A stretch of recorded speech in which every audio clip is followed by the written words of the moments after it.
ତମ ନାଁ କଣ ଯେ? ଦେବାଂଶୁ। ଦେବାଂଶୁ, ଚନ୍ଦନ ଆଉ ମେଘନା। କେତେ ପିଲା ଆସନ୍ତି? ତମ ନାଁ କଣ ମା? ରୂପାଲି। ଆଚ୍ଛା ହଉ। ଆଚ୍ଛା ସକାଳୁ ଉଠି ତମେ ମାନେ କଣ କର? ତାପରେ ତାପରେ ତାପରେ କଣ କର?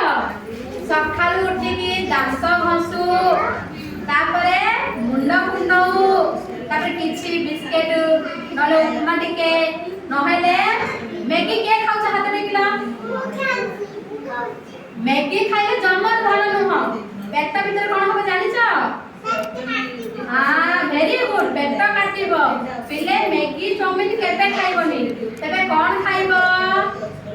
କଣ ଖାଇବ? ବିସ୍କୁଟ ଖାଇବା। ଆଉ କଣ ଖାଇବା? ଉପମା ଖାଇବା।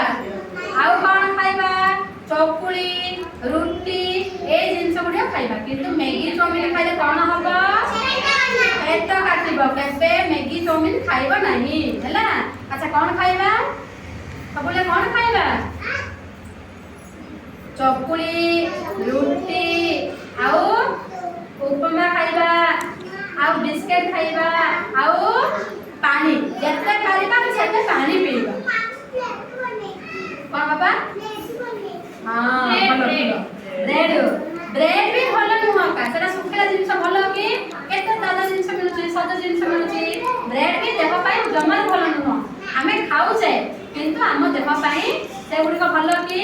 ଆଚ୍ଛା ଭଲ କୋଉଗୁଡ଼ା? କିଛି ଫଳ ଯେମିତି କି କାଲି ପଢିଥିଲି ଏପଲ, ଆଉ କଣ ଡାଳିମ୍ବ, ଅଙ୍ଗୁର କୋଳି, ଲିଚୁ, ଏଗୁଡ଼ିକ ଆମେ ଯେତେ ପାରିବା ସେତେ ଖାଇବା। ଆଉ ବେଶୀ ତେଲ ଜିନିଷ ମଧ୍ୟ ଖାଇବା ନାହିଁ। ତେଲ ଜିନିଷ ମାନେ କଣ? ଯେମିତି ତମେ ଆଳୁ ଚପ୍ ଖାଉଥିବ, ଚିପ୍ସ ଖାଉଥିବ, ଏଗୁଡ଼ିକ ଭଲ କି? ନା, ଏଗୁଡ଼ିକ ଖାଇଲେ ଆମର କଣ ହବ? ପେଟ କାଟିବ ହେଲା। ଆଚ୍ଛା ଆମେ ଆଜି ପଢିବା ଆମ ଶରୀର ବିଷୟରେ। ଆଜି ଆମେ କଣ ପାଠ ପଢିବା? ଶରୀର। ଆଚ୍ଛା ଆମ ଶରୀରରେ କଣ କଣ ଅଛି କିଏ କହିବ? ଆଚ୍ଛା ମୁଁ ପଚାରିବି ତମେ କହିବ। ଜଣେ ଜଣେ କହିବ ହେଲା।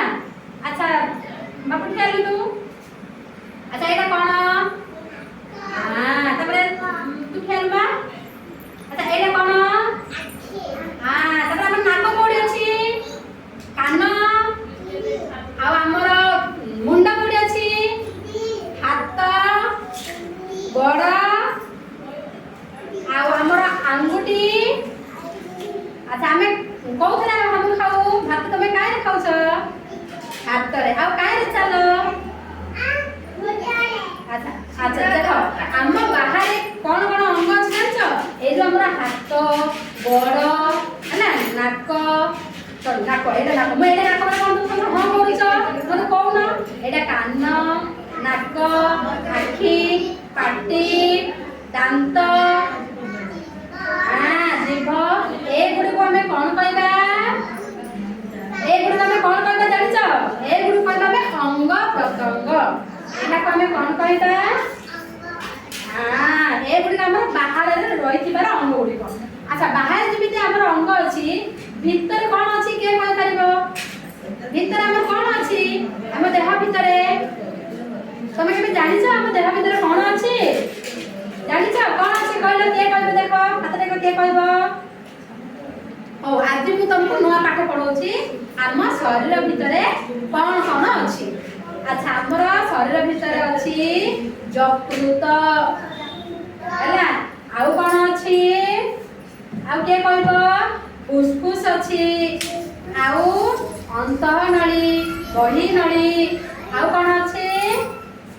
ଖାଦ୍ୟ ନଳୀ। ଏଗୁଡ଼ିକ ସବୁ ଆମର କଣ? ଆଭ୍ୟନ୍ତରୀଣ ଅଙ୍ଗ। ଆମେ ଯେତେବେଳେ ଆଉ ତମେ ଆଉ ଟିକେ ଯେତେବେଳେ ବଡ଼ ହବ ସେ ସମୟରେ ତମେ ଜାଣିବ ଯେ ଆମ ଭିତରେ କଣ କଣ ଅଛି। ଶରୀର ଭିତରେ ଖାଦ୍ୟ ନଳୀ, ଫୁସଫୁସ, ଯକୃତ, ଏଗୁଡ଼ିକ ସବୁ ରହିଛି ହେଲା। ଆଚ୍ଛା ଏଗୁଡ଼ିକ ଆମେ କହିବା ଆଭ୍ୟନ୍ତରୀଣ ଅଙ୍ଗ। ଆଉ ବାହାରେ ଆମର କଣ ଅଛି ପିଲାମାନେ? ବାହାରେ କଣ ଅଛି? ହାତ, ଗୋଡ଼, ନାକ, ପାଟି, ଜିଭ, ନାକ, କାନ, ମୁଣ୍ଡ, ଆଖି, ହାତ, ଗୋଡ଼, ପାଦ ଏସବୁ ଅଛି।